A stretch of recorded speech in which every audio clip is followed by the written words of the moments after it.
Assalamualaikum warahmatullahi wabarakatuh. Pada video ini saya akan menjelaskan materi mengenai perubahan sosial. Silahkan disimak videonya.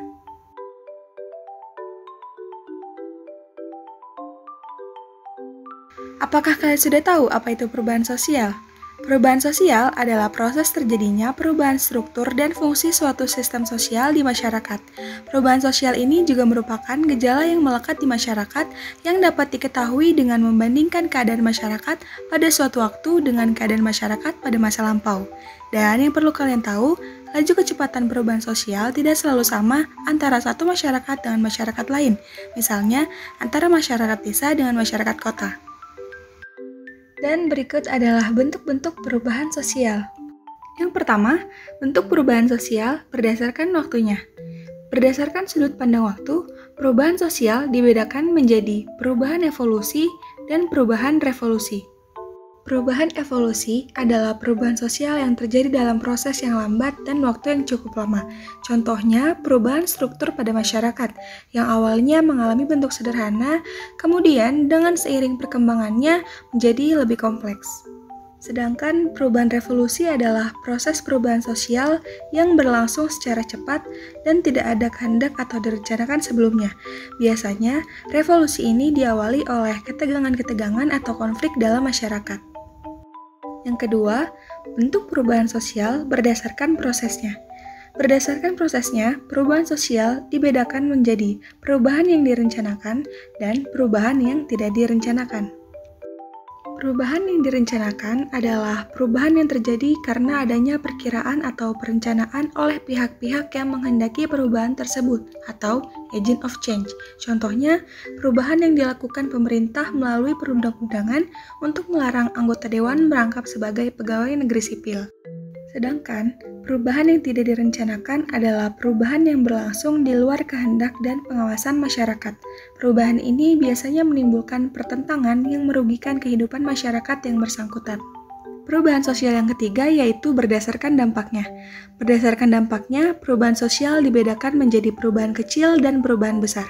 Perubahan kecil diartikan sebagai perubahan yang terjadi pada unsur struktur sosial yang tidak membawa pengaruh besar atau berarti bagi masyarakat.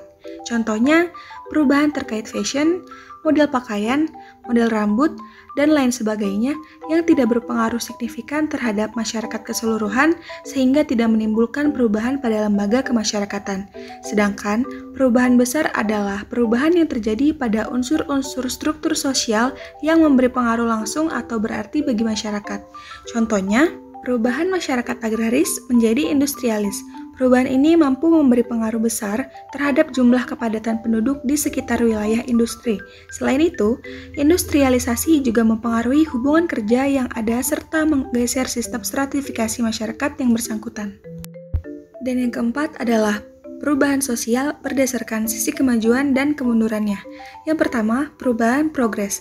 Perubahan progres merupakan perubahan yang membawa kemajuan pada masyarakat. Contohnya, perubahan sosial progres adalah tentang gender. Adanya kesamaan hak serta kewajiban antara laki-laki dan perempuan, serta hilangnya stereotip jenis kelamin tertentu berdasarkan unsur budaya merupakan contoh perubahan yang membawa kemajuan. Sedangkan, perubahan regres adalah perubahan sosial yang menggiring atau membawa ke arah kemunduran yang kurang menguntungkan bagi masyarakat. Contohnya, peperangan yang biasanya menyebabkan kehancuran terhadap sarana infrastruktur, barang-barang masyarakat, serta menelan korban jiwa. Dan berikut adalah faktor pendorong terjadinya perubahan sosial. Faktor ini dibagi menjadi dua.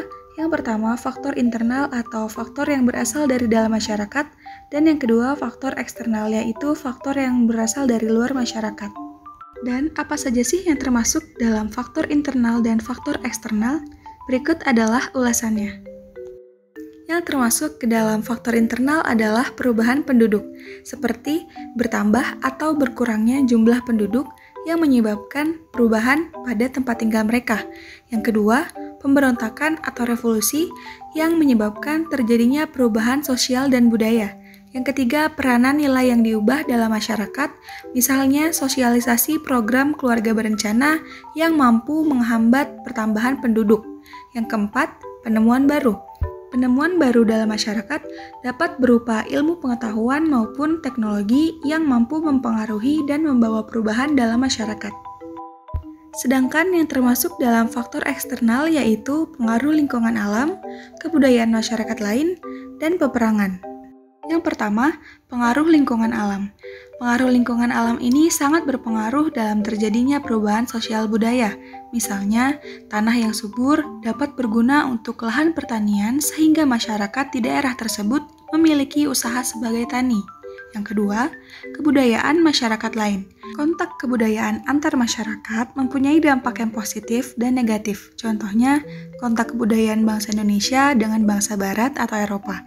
Pengaruh positif yang didapat yaitu berupa transfer ilmu pengetahuan dan teknologi. Sedangkan, pengaruh negatifnya berupa pola hidup kebarat-baratan atau westernis pada sekelompok anak muda Indonesia.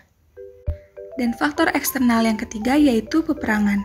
Peperangan ini akan menyebabkan pengaruh negatif terhadap sebuah aspek kehidupan masyarakat. Misalnya, Perang Irak yang membawa derita dan trauma berkepanjangan bagi rakyat Irak. Nah, selain faktor pendorong perubahan sosial, ada juga faktor penghambat perubahan sosial. Berikut adalah pembahasannya. Faktor yang pertama adalah perkembangan ilmu pengetahuan yang terhambat. Dengan adanya keterbatasan dalam pergaulan, dapat dipastikan perkembangan ilmu pengetahuan juga akan terlambat. Sebab, dalam kemajuan ilmu pengetahuan dapat ditempuh diantaranya dengan metode learning by doing. Tidak adanya keinginan untuk menambah wawasan di bidang ilmu pengetahuan, maka akan mengakibatkan pola pikir yang terbelakang dan ketinggalan zaman. Yang kedua, sikap masyarakat yang sangat tradisional. Sikap konservatif atau enggan melakukan perubahan akan membawa mentalitas yang buruk dalam sebuah kemajuan. Oleh karena itu, sikap tersebut harus dihindari apabila seseorang hendak melakukan suatu perubahan. Yang ketiga, adat atau kebiasaan. Setiap masyarakat, khususnya di Indonesia, tentunya memiliki adat dan kebiasaan yang berbeda-beda. Kebiasaan atau adat istiadat ini merupakan sebuah pola perilaku anggota masyarakat dalam memenuhi kebutuhan. Dalam konteks ini, adat dan kebiasaan sudah tidak efektif digunakan untuk memenuhi kebutuhan pokok masyarakatnya. Dalam tatanan masyarakat, akan sangat sulit untuk merubah adat dan kebiasaan yang sudah terbiasa dilakukan atau dipakai.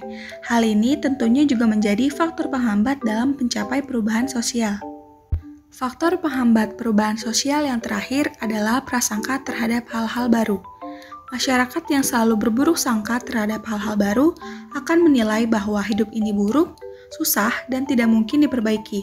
Lalu, setiap ada hal baru yang datang, sepertinya ada semacam ketakutan dari sekelompok masyarakat yang tidak menghendaki adanya perubahan.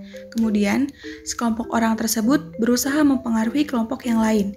Hal yang ini harus disingkirkan apabila seseorang akan melakukan perubahan sosial.